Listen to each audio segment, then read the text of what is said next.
Andy Bannister is the Canadian Director of Ravi Zacharias International Ministries.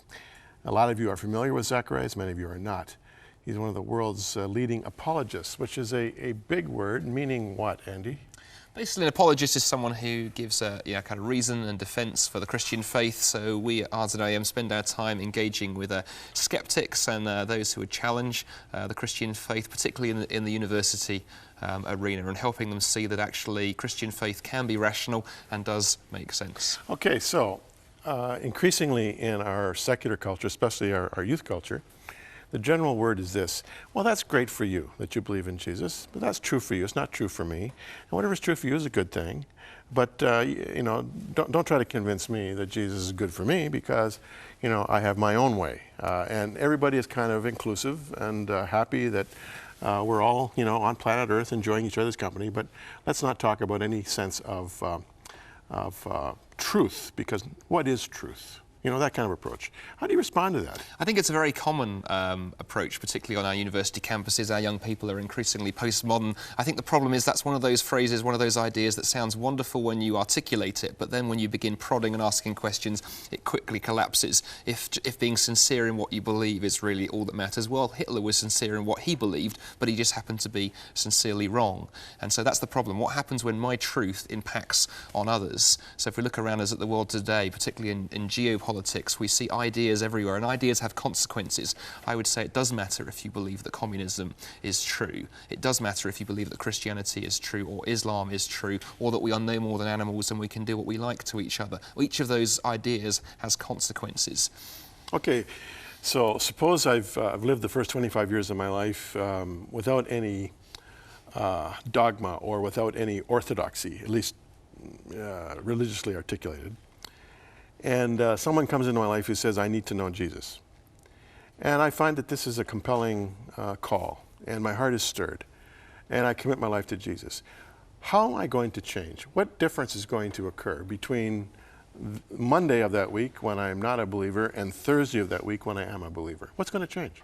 I think for me the biggest thing that Christianity changes and the gospel changes is the human heart. I think if we look around us at the world today, we have huge issues and huge challenges facing humanity, and each of us face big questions in our lives. Why are we here? What's the reason for human existence? How should I live? How do I answer those big ethical questions? All of us have those dilemmas, and the Russian novelist Alexander Solzhenitsyn once said the dividing line between good and evil runs right through the human heart. And I think that's something that all of us grapple with. And my answer would be, how would it be different on the Tuesday when you wake up having encountered Christ? On the Monday should be that fracture and that contradiction, those anxieties, those struggles in the human heart will begin to be resolved, because the gospel is about changing us from the inside out. I think often our secular friends, our non-Christian friends, think that Christianity is simply a list of regulations, a list of do's and don'ts that you somehow sign up on when you become a Christian, whereas actually the gospel is about transformation.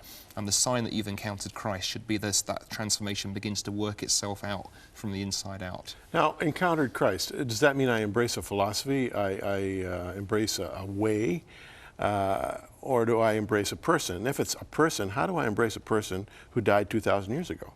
It's a good question. I think the answer is clearly the latter. I think the Bible is very, very clear on that, as it says in 1 Timothy in the New Testament. I know whom I have believed, not what I have believed, but whom I have believed.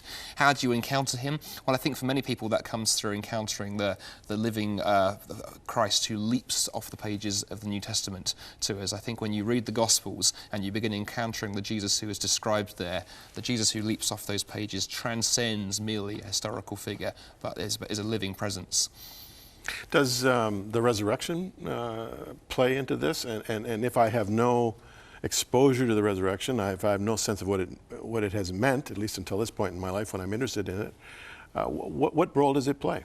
I think the resurrection changes everything in a number of ways. One, I think what excites me about the resurrection as an apologist is it grounds Christianity historically. As Paul writes in 1 Corinthians 15, if Jesus didn't rise from the dead, then our faith is useless. So it gives the skeptic actually that place where Christianity can be tested. I often say this to atheists and students I encounter. Look, Christianity, of all the major world religions, gives you the ability to test it quite easily. Go away and investigate the evidence for the resurrection, because if Christ didn't rise from the dead, the whole thing is useless. Christianity can be thrown out on the garbage heap. On the other hand, if the resurrection is true, and I think there is overwhelmingly good evidence that it is, then that changes everything, because it means all the claims that Christ made, what he taught, who he claimed to be, are validated by that historical You act. talk about the evidence. Where is the evidence? I think the evidence for the resurrection is phenomenal. I think what's interesting, if you read historians working in New Testament studies today, you will find an overwhelming agreement upon the broad outlines of the resurrection narratives. Almost all critical historians would agree that Jesus Christ died on a cross. Almost nobody would reject that. The historical evidence is so great. Almost all critical historians would recognise that he was buried in a tomb owned by Joseph of Arimathea. That's a very strong historical datum. Most critical historians would agree that on the Sunday morning following his resurrection, following his death rather, his tomb was found empty by a group of his women followers. There's very good evidence for that. And then a surprising number of critical historians, so this is not Christian scholars, this is also secular scholars, Jewish scholars, agnostic scholars, would recognise that there is a definite phenomena whereby the early Christians encountered the risen Christ. They had visions of some kind. Something happened, because nothing else explains the origins of the early church. Something transformed those first men and women who followed Jesus from a bunch of frightened disciples hiding from the authorities after the arrest of Jesus into a movement that went on to transform the world. And whilst historians then begin to disagree as to exactly what happened, most historians that I've read would say that we have to accept that something happened. And even there are some fascinating examples in the field. There's one or two Jewish scholars now who are beginning to recognise that Jesus may well have risen from the dead. I think it's Pinchas Lapid is the most recent scholar who's come out and said, actually, there looks like there was a resurrection. Gezer Vermesh would be another Jewish scholar who says, yes, something like a resurrection did happen, but the early Christians misinterpreted what it meant. So strong is the historical evidence for a resurrection. What is your website? Our website is rzim.ca. rzim.ca. If you want to hear more from Andy Bannister, that's how you do it. And we need to hear more from you. We'll have you back. Thanks for coming our way. Thanks.